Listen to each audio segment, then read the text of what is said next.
and welcome to another edition of Inside the Burrow, the FAU podcast for and by fans. Welcome to season six of this crazy little show that we've been doing.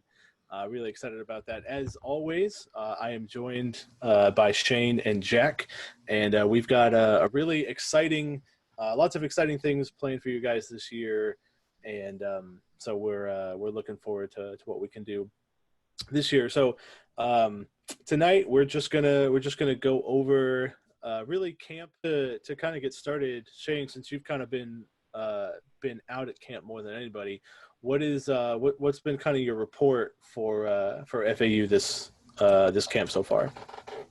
Everything I've kind of heard is really positive. You know, obviously camp early on is very positive. It was getting to the issue everyone kind of wants to hear about. I think Chris Robinson looks really good. You know, Lane mentioned in his press conference today that he seems a lot more composed even after missing the spring, that he's kind of jumped in. You know, I believe it was Jake who was asking the question, and you know, Lane pointed out that he didn't know if it was because of everything that happened in the off season that was kind of maybe the final step he needed in maturity, or that he's just not a redshirt freshman first-year starter anymore. That this is kind of, and maybe it's a combination of both things. I do believe that, you know I said that last year, and Lane kind of pounded this all off-season that, you know, anyone who went to any of the fan,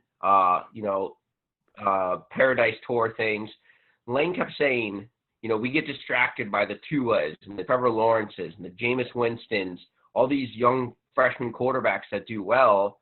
But we forget that still most freshman quarterbacks don't perform well. He had his ups and downs last year. I say to people, you know, some people question Robinson's kind of like toughness, or I don't want to say like how serious he treated the game because of his dancing. And, you know, a lot of people don't know how injured he was last year. That ankle injury he had through the middle part of the year where he couldn't start against Louisiana Tech, kind of tried to come back versus FIU and wasn't right. That was a really bad high ankle injury. And he tried to tough it out. So he kind of fought through all of that along with a really tough schedule. You know, if the positions around him, which we'll talk about more, get to a certain level, I'm expecting a really nice season from him. Well, Shane, is there like a certain position that you see right now at camp that's probably has you worried more than any other? People have made a lot of the receiving core. And, you know, we've talked about this, and it's been on, people keep asking about freshmen. You know, a lot of the writers have pointed out what a good camp John Mitchell's had. And John Mitchell is someone we've talked about who made catches and scored as a true freshman, but he's had trouble staying healthy. He's looked really good this camp. You know, he's definitely a guy that could be a threat in the red zone and catch for 1,000 yards and be a solid, you know, Conference USA season. I've heard that, you know, there's a different mindset he has this year and a confidence now that he's back fully healthy. He missed a whole year due to a back injury. He was actually, a lot of people don't notice this on the roster, he was they have him listed as a redshirt junior now. So it seems that he was given a redshirt for missing that full year at the back. And last year he was still kind of coming back from it. So it seems like this is kind of that first full year back and healthy. Willie Wright, we expect him to have a bounce back year. I think a lot of it has to do with how the other running game is and you know, expanding on those jet sweeps. But people forget he had 60 catches in a couple years. So, you know, he's definitely a guy that can still catch the ball down the field. I think people just think he's just a jet sweep guy. As for the other side, Pico Harrison has had his inconsistencies. I know, and I was a little surprised to see how much Ian Cole, the true freshman out of Niceville, he started to get some play with the ones. You know, he came from kind of a more old school rushing offense attack in high school, and wide receiver is a pretty big jump from the high school to the college game. So I was a little surprised, you know, to see him out there getting reps at the one. I mean, it's a really good sign. And when I saw him, he's definitely he's really nice physically. Looks a little bigger and definitely seems like someone who can step in and play right away. And Jordan Merrill is also another name to watch out for, to kind of play on the other side. I think ultimately as well, I think they'll kind of figure it out this year. Last year, they kind of just depended on Javon, and then Willie got hurt. Lane said something in the press conference today too that, it's obvious they're going to flex Harrison out.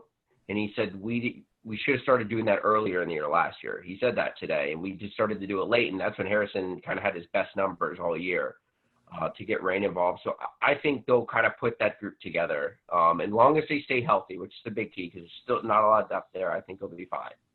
Yeah, the depth at wide receiver definitely worries me. Everyone's been talking about how great of a camp John Mitchell's having, like you alluded to. But Willie Wright, I mean, I guess he's now the number one, but because of the wide receiver depth, I'm not normally a big fan of having two tight ends, but we don't have much of a choice. I like it. I think they could kind of expand on that passing game this year, getting Harrison Bryant outside instead of just kind of the same plays, we've seen getting them behind line of scrimmage. And like I said, Lane said that today, they want to move him around more, and they did it late last year. If you go back and watch the North Texas game, they really started expanding with Harrison Bryant in that game, and I expected even more this year. I think having Robison, he's no longer a redshirt freshman, second year of Charlie Weiss. I think they also kind of saw, what worked and what didn't last year. And also I think now, necessity is the mother of invention, right? And so we don't have motor anymore. We don't have so probably not as nearly a potent running attack as we did last year. So we're going to have to do things differently. And I think having Robison mature and really Lane, it's not like Lane is going to keep throwing the same thing out there, every single time. He and Charlie Weiss are probably, are going to put something better together. So hopefully, kind of from what you're saying is that Robison clearly looks like the best QB option, and that's fine. And last year, I don't see every play, and I don't want to say that. I don't see every play. I don't see all the film. So Tronte is a nice, big, really athletic kid. I remember in the final scrimmage that was closed in the spring, they did some things offensively, and I see why they closed it. With Tronte, I'm like, whoa, okay, this is the best they've looked all year. I saw him, and he's really athletic. The kid won. We talked about this with DeAndre Johnson, but the kid won Mr. Florida in football. Yeah. So, Chris Robinson obviously has better arm. It has great arm talent. He has an amazing arm. We've talked about that before. I mean, the kid can sling the football, but you don't have to have that. And we'll see what Tronte can develop, because Tronte can run it. He can, the players like him. And he's smart. So I expect the quarterback battle to go on for a while. Well, how about these younger guys? Javion Posey, he was an athlete, recruited as an athlete, came here as a quarterback from Alabama, true freshman. I saw a video on Twitter of his throwing motion during fall camp. It looked nice. It looked really nice and composed. Obviously, I'm just watching a 6-second clip, but it looked nice. You also have Justin Agner, thank you. I'm thinking of Anthony Adger, the basketball player. He's the transfer from Kent State. He had some injury issues while he was there. What do you think about those two guys? So Agner's still getting reps with the first team. I mean, Lane's still keeping that battle open. Right. I think he's trying to – we've been through this with Lane. I think the other two have kind of clearly separated themselves. Javion Posey's still really young. It's hard to tell. They split the fields when they do practice with the younger and older guys. So to be honest, I haven't seen much of him. I know they really liked him coming out. For those who don't know, Little John has not been out there. Lane said something today. It was with numbers or something like of that nature. I guess we'll just kind of have to see where that goes. I would be surprised if he's back. Possibility Cordell Littlejohn. Yeah, I mean, quarterbacks transfer. I mean, it. Yeah. I'm not reporting it. I'm just not it's just weird that it's the fall camp and he's not with the team and he's a scholarship quarterback. So I don't know. Lane said they expect him back though, so maybe there's a little bit more to that story. I don't know. I'm not going to pretend to know. But they like their quarterback room. You got to think though, if Robinson comes back after missing the spring and everything that's happened, and at the week before the Ohio State game, the coaching staff feels he's the best option, that means he probably really earned it. Right. Agner and Chauncey had all the reps all spring, came into the fall as you're, getting number 1 and number 2 reps. Every chance to prove it. And if Robinson goes and takes it from him, that's kind of a big step in my eyes. I wonder if that would still be the case if DeAndre Johnson or even DeAndre Francois came on over. Who knows? Yeah. I don't like to speculate with Francois here. Where did he end up? Or Texas Southern might have been. Actually, it might have been Texas Southern. Texas Southern. Another newcomer that I think that many Owl fans are familiar with that don't really like is Brent Stockstill. I know when I saw that headline saying the former quarterback from Middle Tennessee State who beat FAU all 4 years except for one.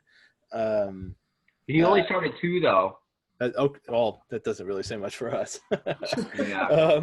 No, we beat them in 2017 when the other quarterback was starting. It was the first time, and then the Charlie Partridge game where they just had they were just snapping the ball to a receiver running. Richie James was the yeah. Well, that's so he joined the staff, which I think is exciting. He was a very good Conference USA quarterback. Kind of similar in a way to Driscoll. Wasn't going to wow you with anything, but very smart. Certainly knows the conference very well. So if there was going to be a quarterback from Conference USA that was going to be joining us, I'm not mad at the move for sure. I think it's a good move. It didn't have to be him. Like, dude, there are no words. Like, there's no player in Conference USA football that has given me more grief than Stockstill and the Stockstill family. Lane said in the offseason at one of the things, he said, in FAU people really get on with Weiss. FAU, despite all the issues, we were 14th in the country in total yards per game last year. Yeah. The offense moved the football. And Lane said, well, we just got to be better in the red zone and third downs. It's pretty simple. And I'm not saying he has a lower coach level. Lane talked about he's very limited in how much he can do with NCAA rules and how much he can interact with the players. I don't know all those rules. When you're not one of the main 10-man staff, you have all the GAs and other assistants and analysts have, I guess, time limitations and how much they can actually do with the players. But, man, if there was a quarterback that was better that made your hair pull more on converting 3rd and 8, 3rd and 7, that just you think you have them. We know about the 2-point conversions, but I remember watching a game last year where they were playing Marshall on Friday night. In Middle Tennessee got penalized twice. It was 1st and 35, and Middle Tennessee got it to like a 3rd and 12 still, and Stockstill just made your typical rollout run. Kind of like he always just finds somebody past the first down marker, and if we could get 5% of that into just converting, kind of some of those nothing plays into something, because that's what I think the offense was really missing last year. Everything seemed like it had to be schemed. Like the plays had to be perfect. There was not much. There was nothing here. Somebody just go beat their man and convert a 3rd down. It was either we got it moving, the holes were big, we were scored points, or there was nothing. And when we needed to, somebody just go up and beat their man or roll out and find it. We have 3 more wins if we convert. Just think of the Middle Tennessee game itself, on the play that was reviewed. If we just convert that 3rd down,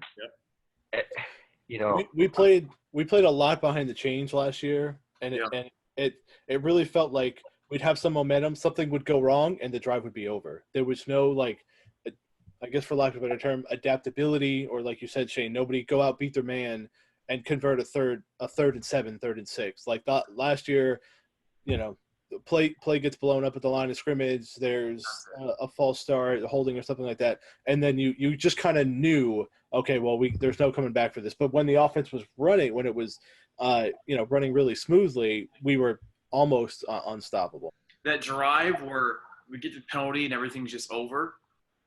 That happened so much. That was our very first drive of the entire season. At Oklahoma, we're driving the ball down the field. We're in Oklahoma territory, and all of a sudden you have that brand new chop block on a screen rule on Harrison Bryant. He's like this. I have no idea that's even a rule now. And it's now, 3rd and 13. We got sacked or something. We're outside of field goal range. And then literally the whole season from that opening 90 seconds just plummets. Right. Yeah, it just seemed, Lane said that. He said that all off season. I know we're kind of regurgitating a lot what we talked about last year. He said everything that could go wrong, all the little things in the game went wrong. A lot of those little things changed this year because I don't think Conference USA is very separated talent-wise, and I think our schedule works out really favorable this year. But I think there's probably a little bit more focus on the details. And Dan, you said it well when it's like, with the necessity thing. It's like they can't lean on those guys anymore, so everyone else has to kind of step up. One guy that was interesting to talk to was James Charles today, who everyone's kind of raving about. BJ Emmons, I think that guy looks like he went to Alabama. He's a bulldozer out there. Yeah. James Charles, though, people, he's got a lot of credit for the guy that's kind of stuck around. Mm-hmm. And I asked him a question today. He went to St. Thomas Aquinas. Yep. And he said, I asked him, I said, did you kind of have that attitude? You have to earn and kind of wait your turn coming from a high school like St. Thomas where, there's no singular star. You're in a backfield with 2 other 4-star kids. And he was a backup at St. Thomas. Yeah. So, but any other high school, he would have been a starting running back that probably ran for 1,200 yards in Broward County. So, and he's had a great camp, and the quarterbacks say they just trust him. He's a good blocker. He always knows to be in position, and he's looked good. He's bigger and faster. I expect a big season out of him, but, it just kind of little things like that, kind of the names we don't know yet, I expect to have nice seasons. You definitely got to think that he's, after watching Motor and Kareth White the past few years, he's probably really, really chomping at the bit to make the most of it. So that's good that I'm happy that he did stick around. So, he said he talked up the offensive line today. He's like, and we were kind of talking about this pre-show on how much experience has come back. And Brandon Walton's definitely a leader on the team. Another guy players seem to rave about, and, some people on the forum, they don't want to, but Junior Diaz gets talked up all the time. They said he's probably the smartest guy in the football team. Quarterbacks have talked about the trust they have in him, knowing that he can help them out and get them in the right lineup at center. Yeah. It's really big he's back. And I agree. I think the O-line, even if Calvin Ashley doesn't get ready by week 1. I know the coaches liked Marquise Robinson at right tackle all last year when he was a true freshman. So I expect this to be a really nice offensive line this year too. Yeah. So really the front, 7, if you will, I'm including the tight ends with Harrison Bryant and John Rain, are all pretty much returning, save for. Well, you lost Reggie Bain, but you kicked Brandon Walton over. So it's Walton. I said this last year. He was our best offensive lineman last year. Well, he's been playing since freshman year. Yeah, and the guy's just he's just been a pillar. And we kind of saw this. You want a repeat of 2017. Look for some of the ingredients. What was main ingredients I talked about the difference last year? Well, you had these 2 guys, Antonio Woods and Roman Fernandez, who had just been at FAU for a long time, experienced veterans, smart linemen, neither of them are in the NFL right now. Antonio Valids, I believe, went on to be a doc, went to medical school and stuff.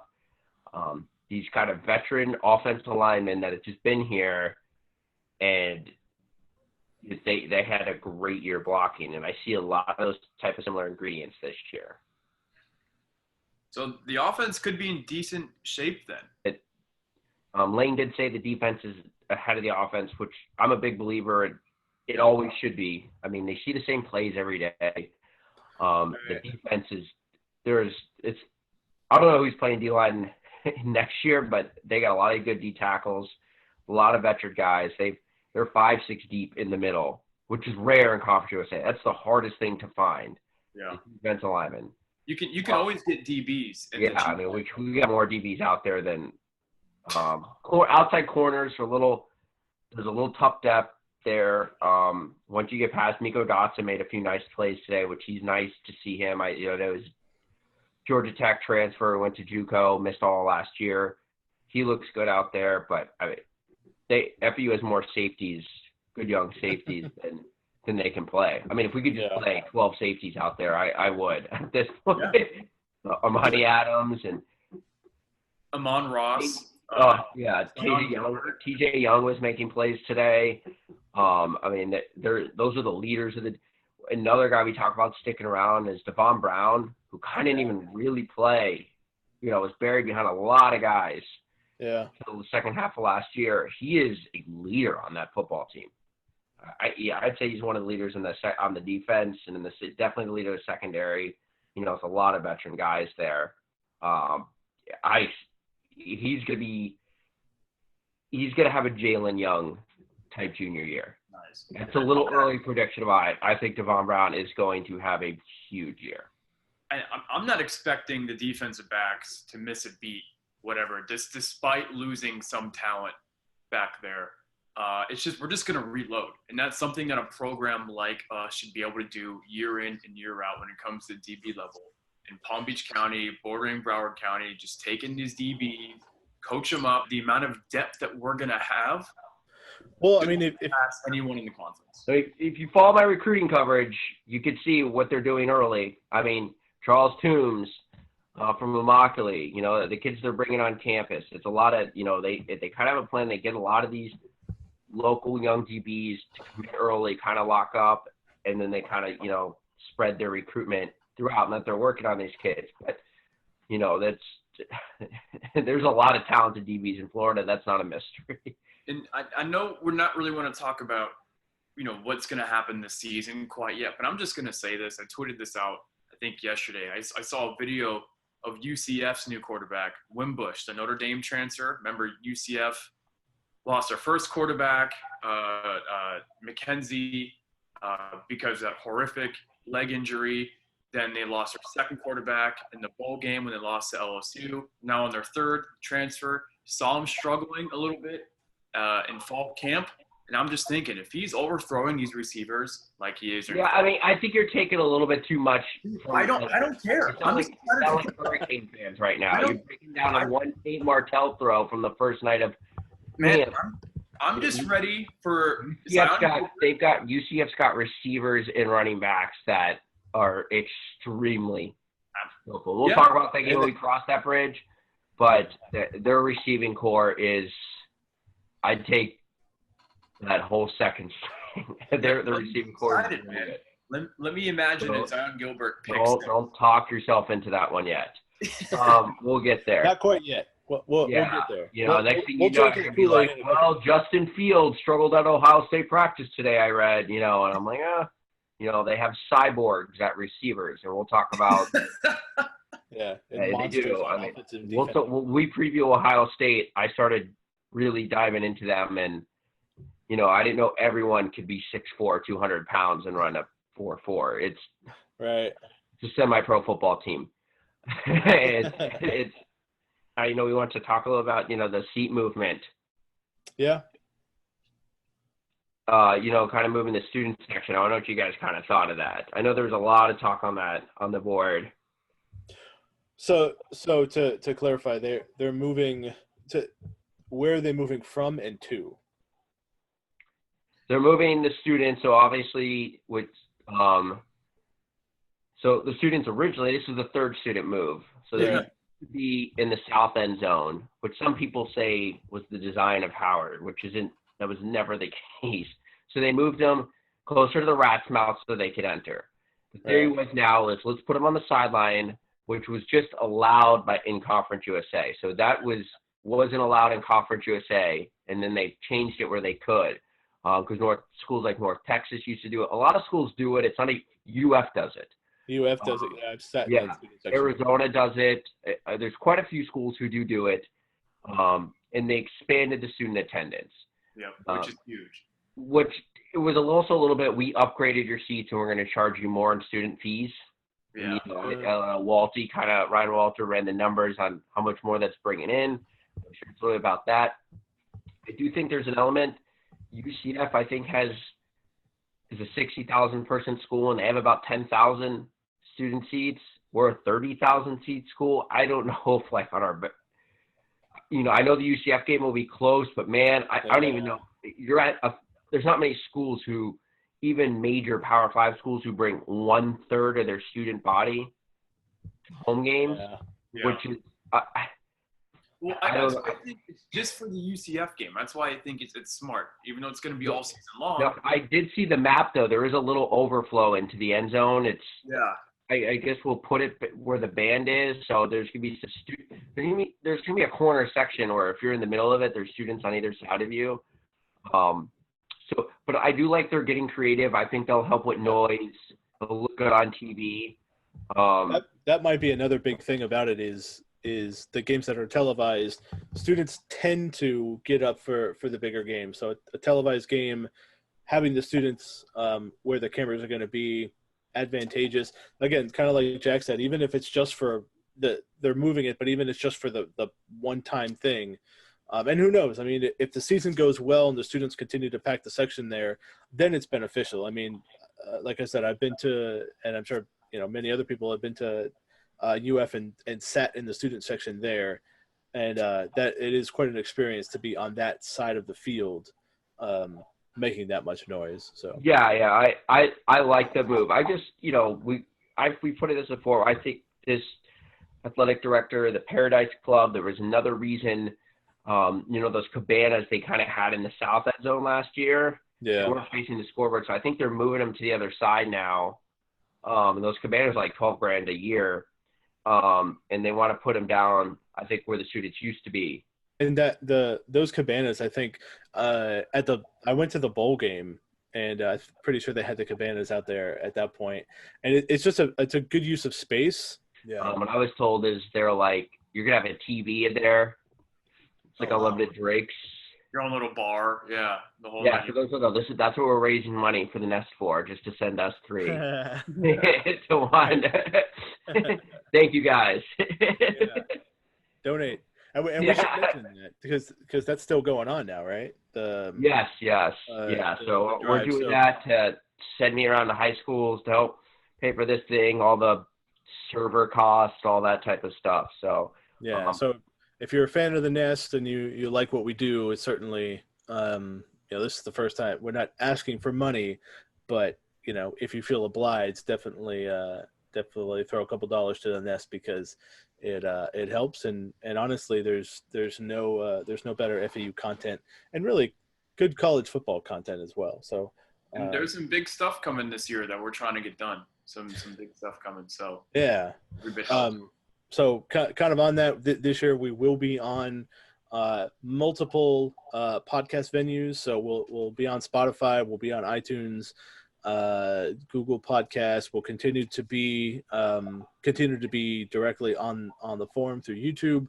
So we know that's kind of our original platform, and that's good as well. So we're pretty excited to be able to reach you guys in more ways than one. Last year we had guests on the show. We're going to keep up with that, kind of get some new content and new stuff for you guys. So it's going to be a good year. Well, unless you guys have anything else, that will do it for us tonight. Again, make sure you check out FAUAlcinous.com. Check us out on Spotify, iTunes. Just search Inside the Burrow. You'll catch us up there. And yeah, we look forward to this year. And yeah, do you guys have anything else you want to add? No, that's it. We look forward to it. A lot of big things planned. A lot of big stuff coming. It's going to be an exciting year. We'll see how the team does. Going to start off 2-0. It's going to be great. All right. Well, then for Shane and Jack, we thank you guys for being with us, and we'll catch you next time.